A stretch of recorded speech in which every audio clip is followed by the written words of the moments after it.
Another episode is coming up. Stay tuned. You're listening to the Tommy Young Show. Do you need a down payment for a home? I don't know the best way to put it, but I guess the myth, so to speak, is you got to have 20% down. In today's day and age, we actually, through our bank, we have 4 options to purchase a home with 4 different loan programs that do not require a down payment. USDA, which is very popular in rural areas such as Northeast Missouri, does finance at 100%, as well as VA loans for eligible veterans. So if they are an eligible veteran with a certificate of eligibility, they can also finance at 100%. But through our bank, what's even better than some of our competitors is we offer down payment assistance through the Missouri Housing Development Commission, which is known as MHDC. And that 4% grant can cover the required down payment for an FHA loan, which requires a minimum of 3.5%, or a conventional loan, which requires a minimum of 3%. Now keep in mind, to take advantage of that in conjunction with those, you do have to be a first-time home buyer. But even still, there are ways to navigate and keep the down payment very minimal. And a lot of these loans we do it with no out-of-pocket expense to the borrower at all. It's all about how you structure the contract. Another really important reason to have a realtor involved, not only to make sure that the customer's expectations are being met, but when you have opportunities to have the seller pay a portion of closing costs or all the closing costs in conjunction with these grants. Like I said, a lot of these loans we do are with no money out of pocket, and people, I think, have this idea or expectation in their head that there's got to be something that comes out of their pocket, and that's not necessarily the case. There are obviously credit and income and different eligibility requirements per program, but yeah, we have several different avenues we can go to get somebody in a house with no money down. Okay, so even appraisals and closing costs, all that stuff could be combined into that loan, that basically they walk into a house, say, I like it. Absolutely. They're approved for it, and bang, they have no expense going into that home. Right, and even with seller concessions, anything that's considered a closing cost can be asked to be paid for by the seller or covered under this grant that's available to cover up to 4% of the loan amount. So appraisals, title expenses, first year's homeowner's insurance, escrowing your taxes and insurance, lender fees, anything that's tied or associated to that settlement statement that can be settled. You can even have your home inspection done as long as the inspector is willing to take paid at closing. Okay. Some of them want to be paid up front. Sure. But if they're okay with you billing it to closing, we can even cover those expenses. What are your banking hours? Oh. 24/7,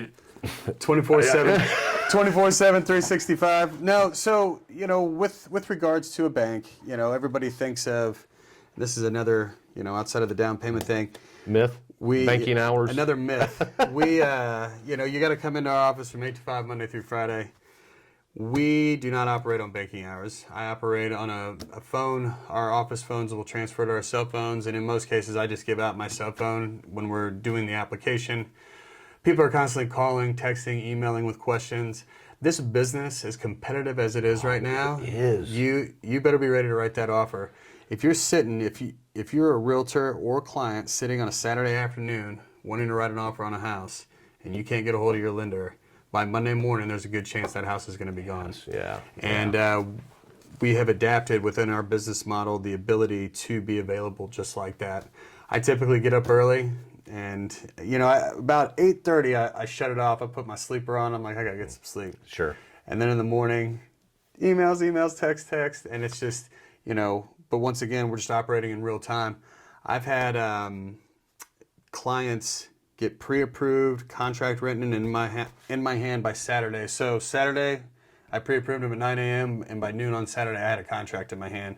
And for the people that had that pre-approval with a banker that was operating on those banking hours, they missed out because obviously time kills deals, and when we're in this business, you got to be available.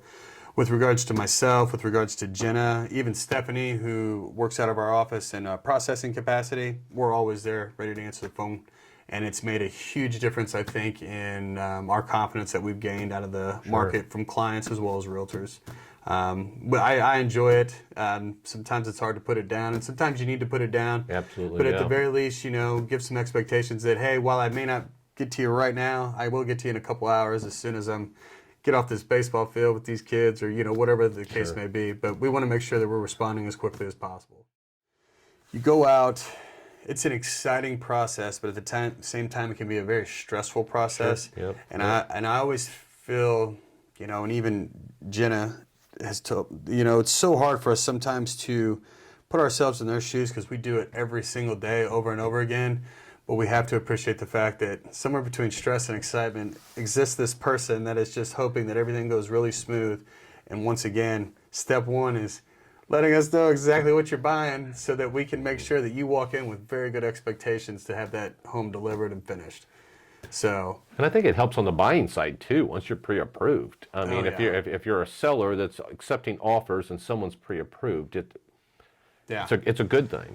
Well, and you go in there and you make an offer and you're not pre-approved and you're going up against 3 pre-approved offers. Do you think they're going to give you any consideration? Yeah. I mean, it's even if you are the highest price, you've done no due diligence. You have no proving factor to do any due diligence. So, if I was a seller, I would be more apt to take somebody who's already pre-qualified.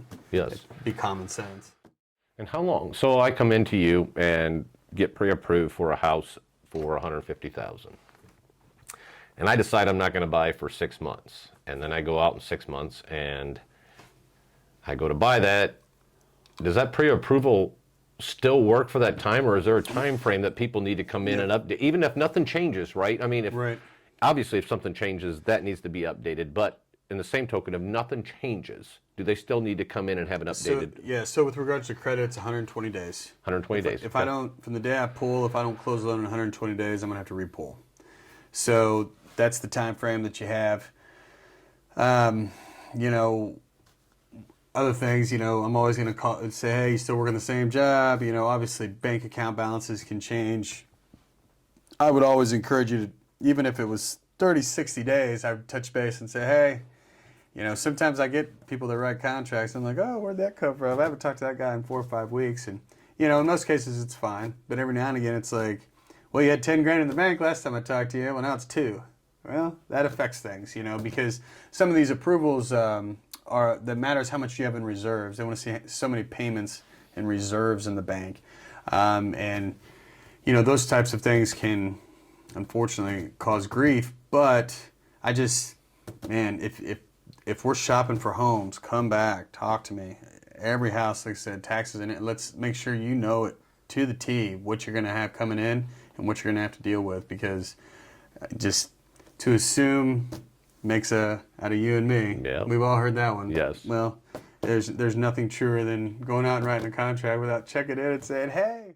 So what does the pre-approval process look like? Because I had a phone call and they says, where do I get a loan? I'm like, the bank. Sure. So the education needs to be out there. What do these people do? They call a bank and maybe they're new to the area, so they don't know what to do, what bank to call, what to do. So what does this process look from your standpoint, and how long does that take? Because like you said, time is of the essence, right? Especially if they're looking at homes. Sure. Well, with regards to applications, I know a lot of people are maybe typically traditional into, once again, that sit down, I got to go make an appointment, sit down in the bank. We do have a very user-friendly app that we text out typically or email out. People click on it. They can just run through the application online. I always kid around. They say, do I need to come in and make an appointment? I go, no, you can apply for a home loan in your pajamas on your couch right now, and I can have it in 10 minutes and I can start working on it. We don't have to do a traditional sit-down meet and greet. Now, for the people that want to do that, absolutely. We have an office in town, and some people do prefer that, and that's absolutely fine. And also, I'm happy to just call and take an application over the phone. Typically, it's you get into this age now where, you have, an older clientele that likes to sit down, or the new, I don't know if they call them Gen Zs or whatever they call them, but they want everything on technology. They would just as well be able to text their whole transaction, which we can facilitate, and then you've got the people in the middle that want to talk to somebody else on the phone. They have questions. It just depends on the preference of the client, but however they prefer it to be done, we're going to do it that way. And on these circumstances like weekend, when we're not like in the office, so to speak, you text that link out, Probably takes 15 minutes to fill out. It asks very detailed questions. I'll call back, I'll confirm some information, get the house information. It all comes together pretty quick.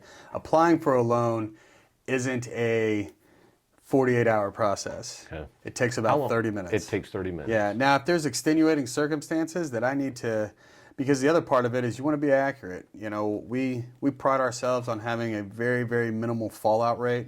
When we pre-approve something, we obviously want it to close. We want to, manage expectations, and based on percentages and statistics, we have done a very good job with that.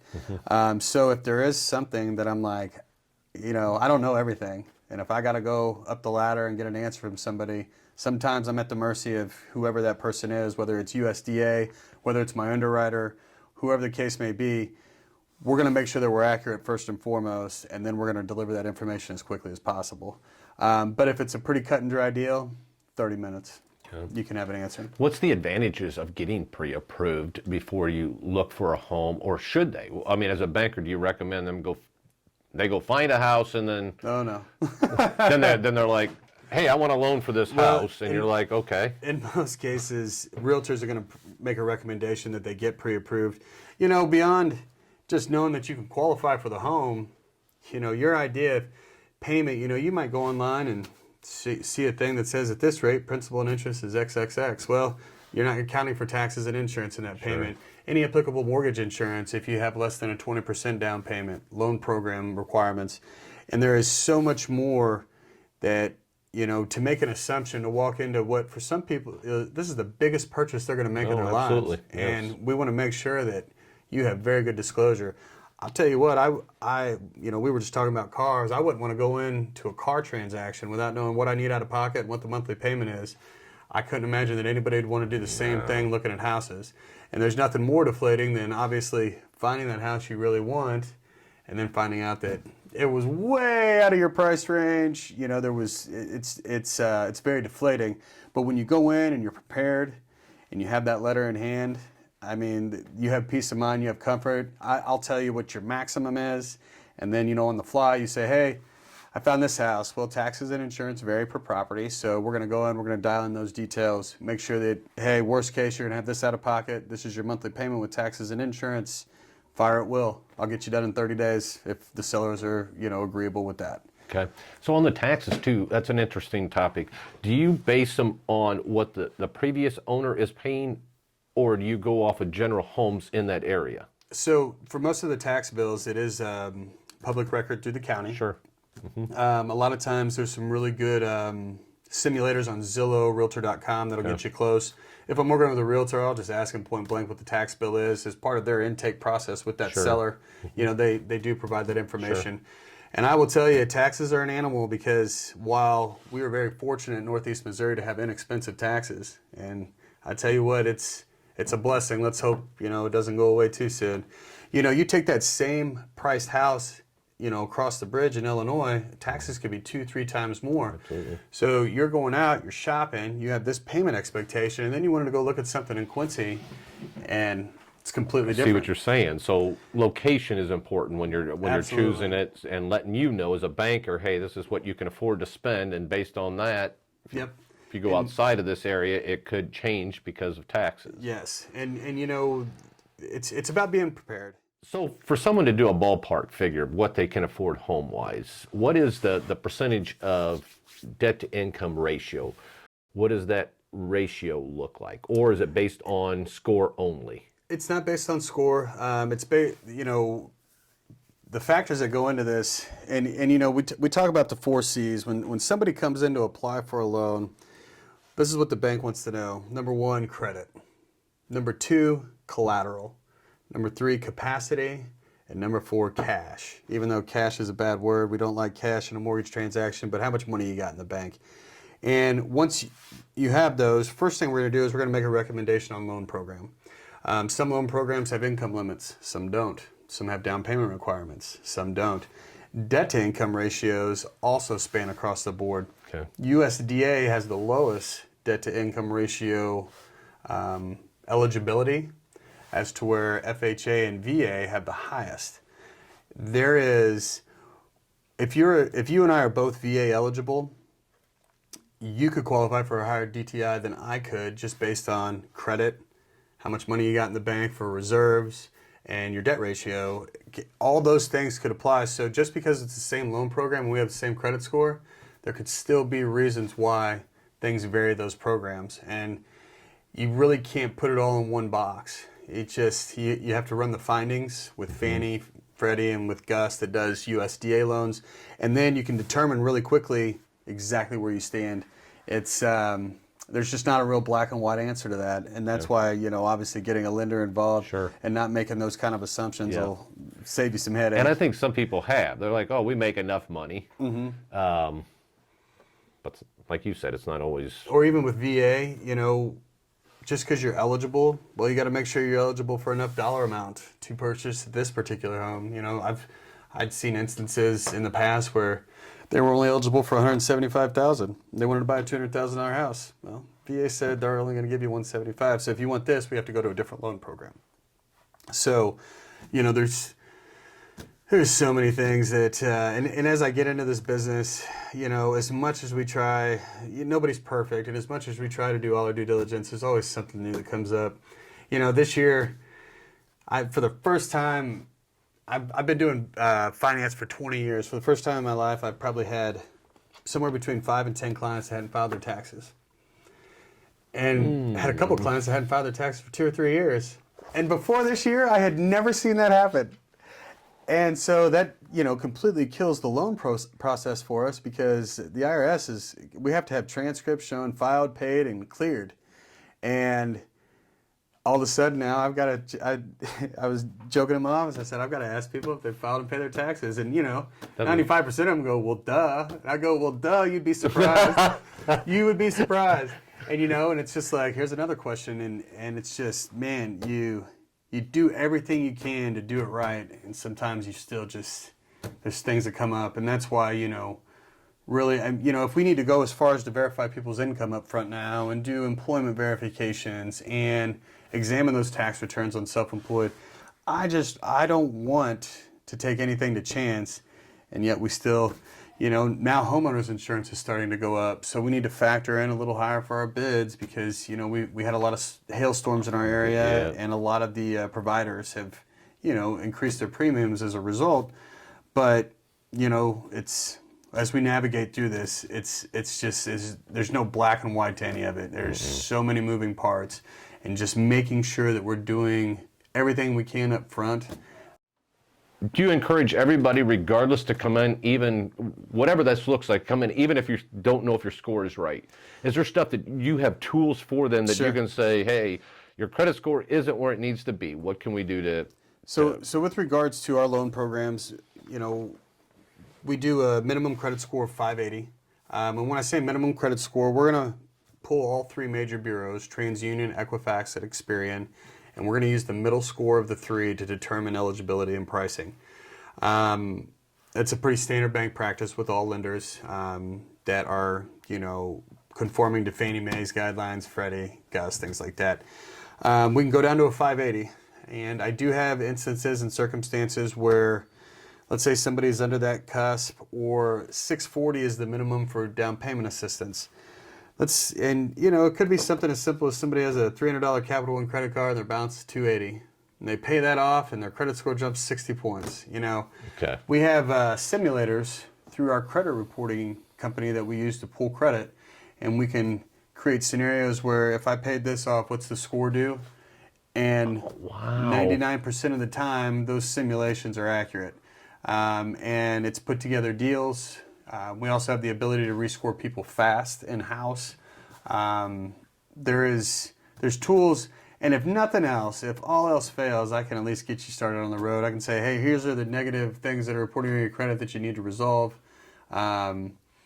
Whether you have, high credit card balances or charged off accounts, whatever, if you don't know what's reporting, I can tell you what's reporting, and then I can tell you what needs to happen in order for you to come back in here and qualify for a loan.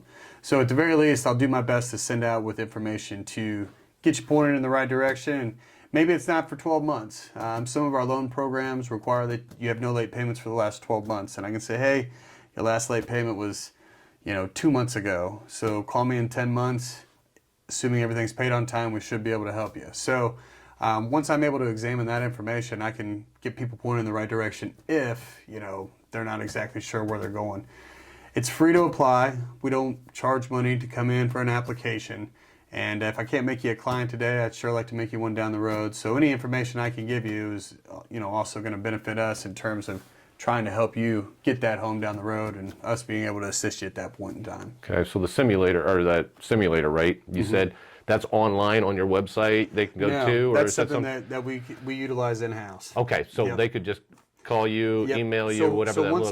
Once I've received the application, I pulled that credit. If I'm in a situation where I need to run that simulator, I actually do that on the back end. Okay. It's an internal product and program that we have. Okay. How long does bankruptcy, what does that look like on vehicles, on actual home? Sure. So with regards to bankruptcy, each loan program has a different waiting period. There's one loan program out there that doesn't have a waiting period, but they're going to be really concerned with the cause of it. I had a USDA loan with a gentleman. He was 6 months out of bankruptcy. It was all medical. It was an unforeseen circumstance. It wasn't anything that he did to default on actual debt, and USDA was able to accept that exception, and we were able to justify it. Now, that is not a very common thing. Sure. A lot of times bankruptcy is incurred, just by financial crisis.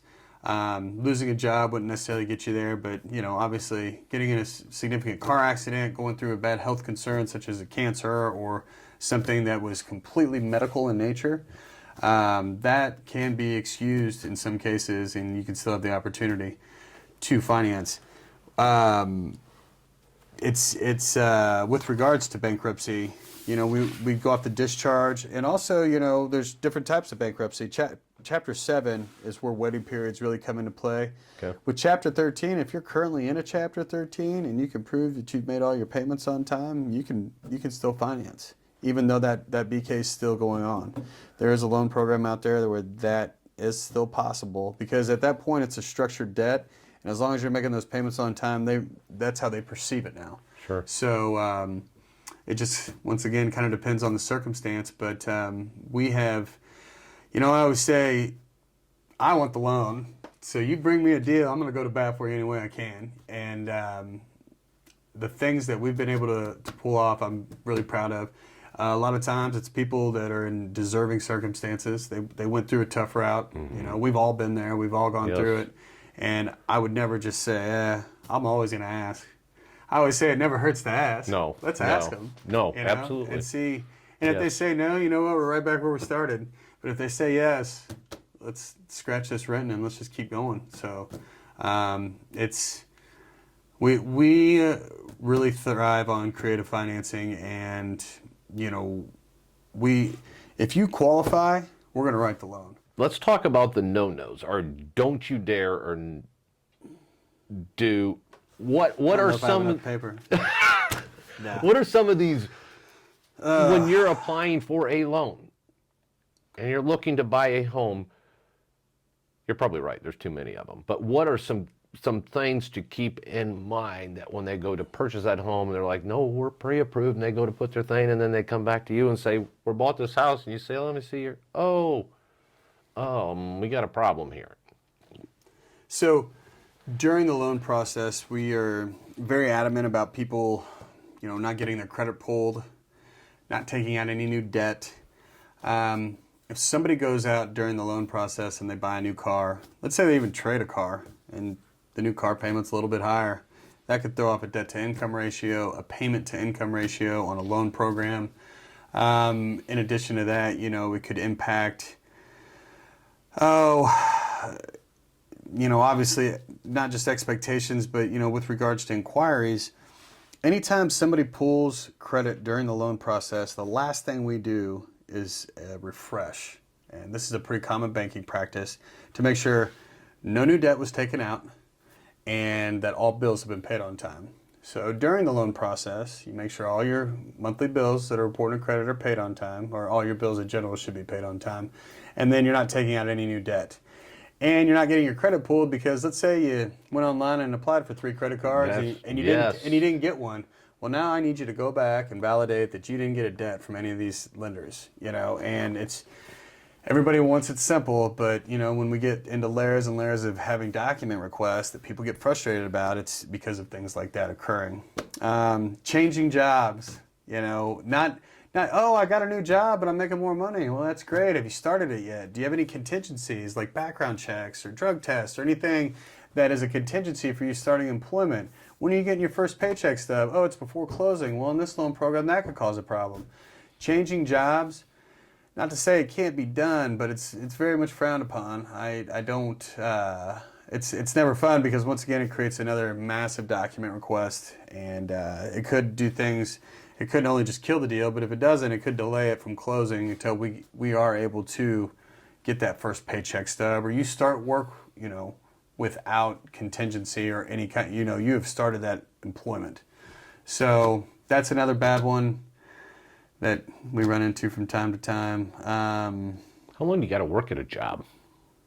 Or be employed by someone? Does it really matter, or could you switch twice a year and still be fine with it? Yeah, we've closed loans on people starting day one. Some people graduate college, and that college education, that college transcript, justifies their employment history because they're going into whatever field they graduated from. So we're not so much concerned with job history. Now, we do want to see a consistency of job type.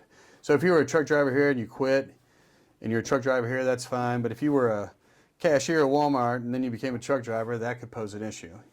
Transitioning within an industry versus transitioning out of the industry can factor in, and job gaps. When we're taking applications, somebody may not want to tell me, well, they had a 6-month job gap because of whatever. Well, that could pose an issue on how long you need to be on this new job, or it could affect, the approvability altogether. So those are another things that I'm very cautious about people telling me about.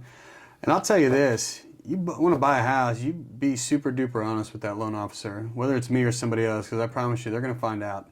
They don't want to find out, but they're going to find out. Anything that you tell them, we got to do verifications of employment for past employers, current employers. Everything you put on that app is going to be verified in some capacity. So there's no reason to sugarcoat anything, because all it's going to do is create a sticky situation.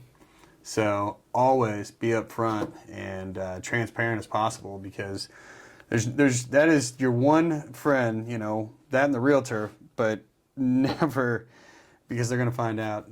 Somebody tells me they make $26 an hour, and then I get the employment back and says $24.50.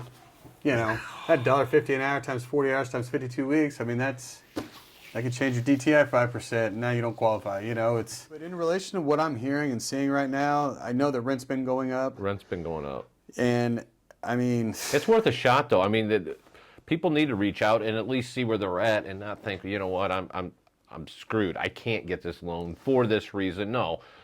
Maybe you're overthinking it. Maybe it isn't accurate. And trains come off the track. Know the answers. Just get back on the track and go with it. Yeah. I mean, find out what you need to do to get that loan. If you don't think you can, I guess my question would be why. And if you say, I don't know, well, then you don't know. You might as well find out why. And if you can't, I'll tell you why you can't, and here's what you need to do so you can. But if you say, I can't, and you can't answer the why, then you need to check into it. Yeah. Because, that's a big thing I've been hearing, is just them crying the blues on rent, and my goodness, 20 years ago, I was renting in Hannibal, 3-bedroom place for $250 a month. Me and my 2 roommates were paying $87.50 each, and I think we were complaining about that. I just heard a 2-bedroom the other day for $1,000. Yeah, and and that's just, I mean, that's where it's at. I don't know anything about it other than that's what I heard. So I know that rates. They'll probably get it. They did. Somebody's renting it, but it's just. I think there's some of these people that could qualify for loans to buy a home, and they need to check. They need to check and see where they're at, and you need to call a realtor. Call a realtor. And don't assume, right? Like Absolutely. you say, you can't assume, but. Well, and I mean, how that works is, I mean, whether they reach out to you first or to me, start with the pre-approval, period. Then we know exactly how much at this payment, at this out-of-pocket expense, and then you go out and you find it, and then away we go. But when you also talk about a single mom with 3 kids who has never owned a home, and she's tired of the rent racket, she's tired of the rat race, she's tired of seeing rent go up, she's tired of moving over and over again, and this is her only opportunity to have stability, that's the kind of stuff that I'm going to work harder for because that to me is very self-satisfying to give somebody that position, to have that in their lives, to see the people hug us and cry and the things when they realize, once again, they bought a house with no money out of pocket and they're like, this is impossible. Well, very good. Hey, thank you. I appreciate the opportunity.